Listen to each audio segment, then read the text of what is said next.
Students are going to see more police on campus today. They say they are here to help students feel safe. This is Grand Traverse County. 601 square miles and 13 townships. The largest Easter egg hunts in northern Michigan. I'll show you how you can participate in the Lake City Easter egg hunt. Back in January, Kat got an email from PayPal that looked like this, but you don't have to speed through things.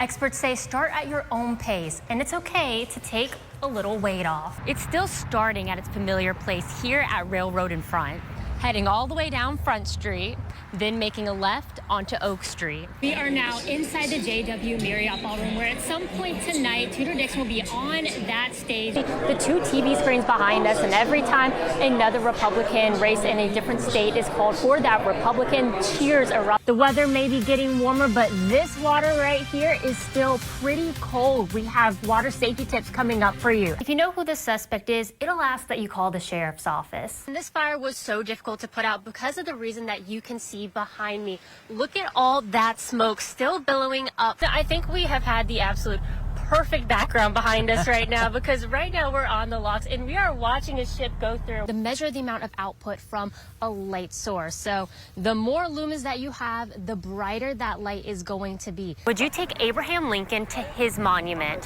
What about George Washington to his?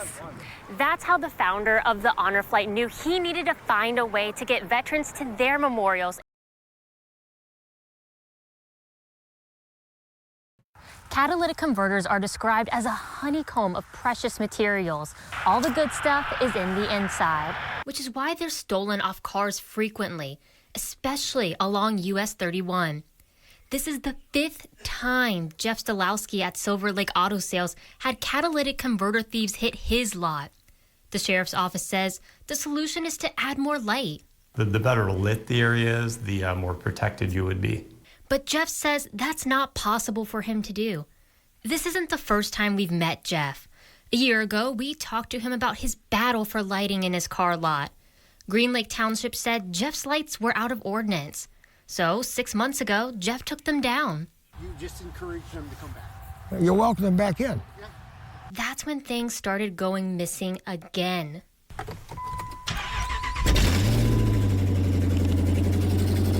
When you hear that sound, your heart sinks because you don't know how bad it is or what they cut off. It's thousands of dollars bad, and Jeff can't claim insurance for them. We asked him if it's because his rates would get too high. They're not going to raise them, they're just going to cancel you. You just become too high risk. You may think this camera right here would have caught who came in here to take those catalytic converters, and it did. But without those lights still up here that Jeff had installed, it didn't give a clear picture. And also, this camera is motion activated. And without that light to shine on the person in action, it's not a clear shot. There's the guy. He turns his light on. There he is. Yep. See him? Yeah. There he is. The sheriff's office arrested 4 people for catalytic converter thefts in 2022. But when one thief is gone, another takes their place. Here we are again. A year later, I'm out again. I don't know what the answer is. I don't know what to do now. In Grand Traverse County, Alli Baxter, Up North Live News.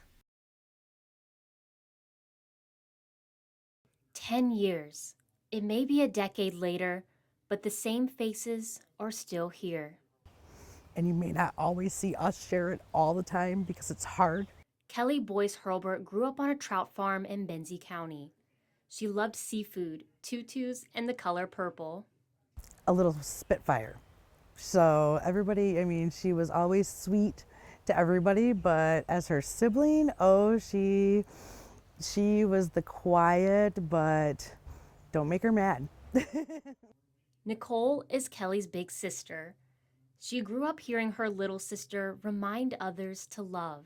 That was her nature. She was always wanted people to be happy, to love each other. And Kelly returned that same love to others until her life came to an end.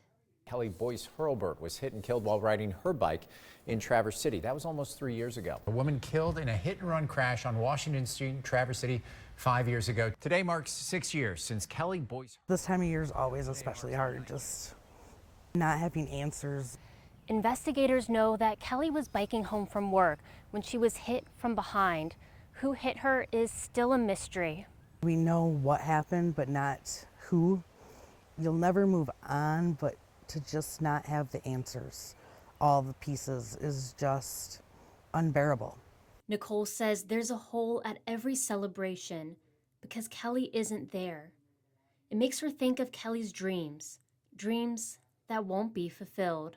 She'd probably done a lot of traveling. She'd be happy. She'd be back here. She'd have a couple of kids, and her and Paul would be living in Traverse, living their best life. Like the color purple that became a symbol for Kelly, her sister says she sees her in the clouds. Whenever she sees a funny shape, she knows Kelly is behind it. Not having justice for her is really, really hard. But what Kelly's family still has is hope. Every day.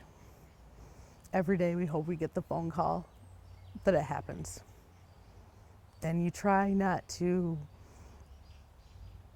get too hopeful, but you do hope every day that that will happen. Kelly's case is still open, waiting for closure. Investigators say they're not done, and neither is Kelly's family.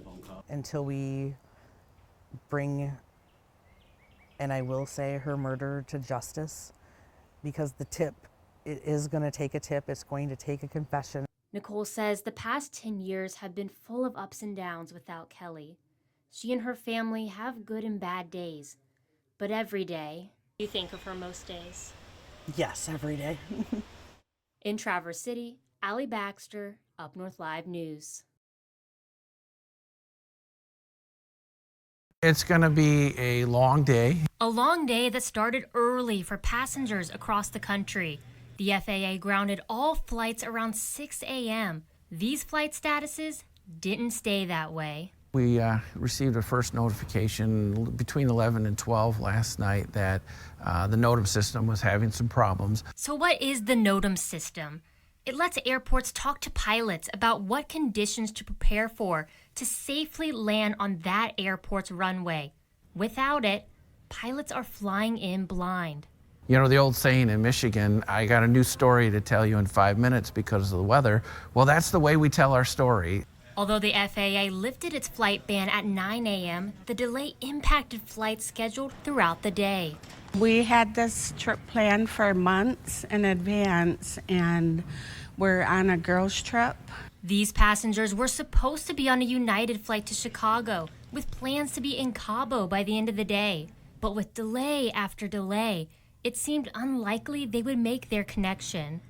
We don't want to get delayed or detoured by this bump. Many ended up renting cars to get them to their final destination. James is supposed to be in Wichita, Kansas. They pushed back the flight several times. By 8 a.m. Thursday. So I'm going to be in the car for 16 hours driving there now. James is a pilot himself. He says he wasn't surprised something came up to delay his travel plans. There's been a lot going on in the industry in terms of a pilot shortage affecting flights and obviously weather at this time of the year with winter weather. So I knew there was about a 10% chance of this happening anyways today, so unfortunately it happened. In northern Michigan, Alli Baxter, Up North Live News.